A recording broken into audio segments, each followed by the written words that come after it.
Siberia, वहां के वीरान बर्फीले मैदानों के नीचे से एक बहुत ही अजीब और सच कहूं तो एक डरावनी सी आवाज गूंज रही है। तो आज हम पता लगाएंगे कि धरती के इस रहस्यमयी गीत के पीछे की असली कहानी क्या है।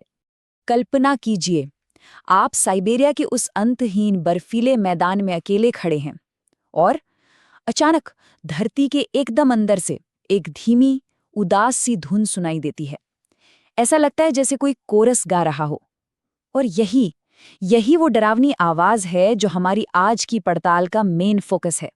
ये सब हो रहा है साइबेरिया के यमल प्रायद्वीप में। और पता है मजे की बात क्या है? वहाँ की लोकल भाषा में यमल का मतलब होता है दुनिया का अंत। मतलब नाम ही ऐसा है जैसे इसी रहस्यमयी घटना के लिए रखा गया हो। तो सवाल ये है कि आखिर ये आवाज आ कहाँ से रही है। चलिए इस रहस्य की तह तक चलते हैं। ठीक है, तो इस आवाज का सोर्स समझने के लिए हमें सबसे पहले उस जगह को देखना होगा जहां से ये निकल रही है, एक गड्ढा। और सुनिए, ये कोई मामूली गड्ढा नहीं है, ये तो ऐसा लगता है जैसे धरती पर कोई गहरा घाव हो। वैज्ञानिक इसे कहते हैं गैस एमिशन क्रेटर या शॉर्ट में GEC। अब देखिए, ये कोई आम सिंखोल नहीं है जो धीरे धीरे पानी से बनता है। नहीं, ये तब बनता है जब सदियों से जमी हुई बर्फीली मिट्टी, जिसे परमाफ्रोस्ट कहते हैं, उसके नीचे फंसी गैस एक जोरदार धमाके के साथ बाहर फट पड़ती है। और इसकी बनावट सच में किसी को भी हैरान कर देगी। सोचिए, 50 मीटर से भी ज्यादा गहरा, और इसकी दीवारें एकदम सीधी और गोल। बिल्कुल ऐसा लगता है मानो किसी बहुत बड़ी ड्रिल मशीन से इसे खोदा गया हो। मतलब देखने में ये नेचुरल लगता ही नहीं, और यही बात इसे और ज्यादा मिस्टीरियस बना देती है। तो सवाल ये है कि ये बनता कैसे है। इसकी प्रोसेस 3 स्टेप्स में होती है। स्टेप 1, हजारों साल पुरानी वो बर्फीली मिट्टी पिघलना शुरू होती है। स्टेप 2, उसके नीचे जो मीथेन गैस फंसी है उसका प्रेशर धीरे धीरे बढ़ने लगता है। और फिर आता है स्टेप 3, फाइनल स्टेप। जब प्रेशर इतना बढ़ जाता है कि वो संभाले नहीं संभलता, तो एक जबरदस्त धमाका होता है और गैस जमीन को फाड़कर बाहर निकल आती है। ठीक है, तो गड्ढा तो बन गया, ये तो समझ आ गया। लेकिन ये गाता कैसे है? अब जरा इस डरावने संगीत के पीछे की साइंस को समझते हैं। देखिए, ये जो आवाज हम सुन रहे हैं, ये असल में 2 अलग-अलग साउंड्स का कॉम्बिनेशन है। एक है गहरी गूंजने वाली हमिंग, जिसे कहते हैं ऑर्गन पाइप इफेक्ट, और दूसरी आवाज आती है मीथेन के बुलबुलों से, जो इसे एक रिदम देती है, एक ऐसी धुन जो इंसानी आवाज जैसी लगती है। ये जो ऑर्गन पाइप इफेक्ट है ना, इसे समझने के लिए बस ये इमेजिन कीजिए कि ये गड्ढा कुदरत का बनाया हुआ एक बहुत ही बड़ा म्यूजिकल इंस्ट्रूमेंट है।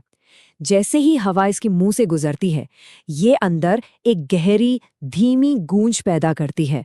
और ये गूंज इतनी लो फ्रीक्वेंसी की होती है कि आप इसे कानों से सुनते नहीं बल्कि अपनी छाती में वाइब्रेट होते हुए महसूस करते हैं। और फिर आती है वो दूसरी आवाज जो इसे किसी कोरस जैसा बनाती है। ये आती है मीथेन के बुलबुलों से।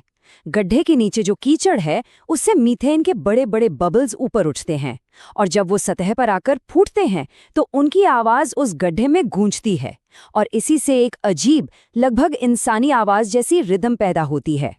तो ठीक है, अब हमें ये पता चल गया है कि ये गड्ढा कैसे बना और ये आवाज कैसे पैदा हो रही है। लेकिन अब आता है सबसे बड़ा और सबसे ज्यादा चिंता वाला सवाल, आखिर ये सब हो ही क्यों रहा है? मतलब बड़ा सवाल यही तो है कि ये सब अभी क्यों हो रहा है। हजारों सालों से तो ऐसा कुछ भी नहीं हुआ था, तो अब अचानक क्या हो गया? और इसका जवाब हमें मिलता है हाल के कुछ आंकड़ों में। 2024 में साइबेरियन आर्कटिक में टेम्परेचर ने सारे रिकॉर्ड तोड़ दिए। और इसके ठीक बाद 2025 की शुरुआत में पर्माफ्रॉस्ट के पिघलने की रफ्तार इतनी तेज हो गई जितनी पहले कभी देखी ही नहीं गई थी। और यकीन मानिए, ये कोई इत्तेफाक नहीं है। और बात सिर्फ मीथेन की नहीं है। जब ये हजारों साल पुरानी बर्फ पिघलती है तो ये उन ज़ॉम्बी बैक्टीरिया को भी आज़ाद कर देती है जो मैमथ के ज़माने से इसमें जमे हुए थे। मतलब कि हजारों साल पुराने माइक्रोब्स फिर से जिंदा हो रहे हैं। और हाँ, मीथेन को हल्के में लेने की गलती बिल्कुल मत करना। अगले 20 सालों ने ये गैस हमारे एटमॉस्फेयर को कार्बन डाइऑक्साइड के मुकाबले 80 गुना, जी हाँ 80 गुना ज्यादा गर्म करने की ताकत रखती है। ये एक बहुत ही खतरनाक वार्निंग साइन है। तो असल में ये जो डरावना गीत है ना, ये कोई म्यूजिक नहीं है, ये तो हमारी धरती के हाँफने की आवाज है। ये एक सिग्नल है कि हमारा प्लैनेट अंदर से कितने जबरदस्त प्रेशर में है, वो फटने की कगार पर है।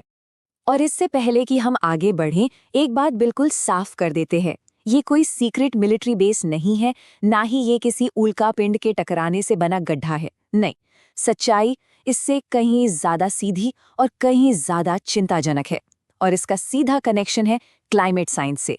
तो आखिर में एक सवाल है जो हमें खुद से पूछना होगा। अगर ये आवाज धरती के सिर्फ हाँफने की है, तो सोचिए, जब वो सच में चीखेगी तो वो आवाज कैसी होगी।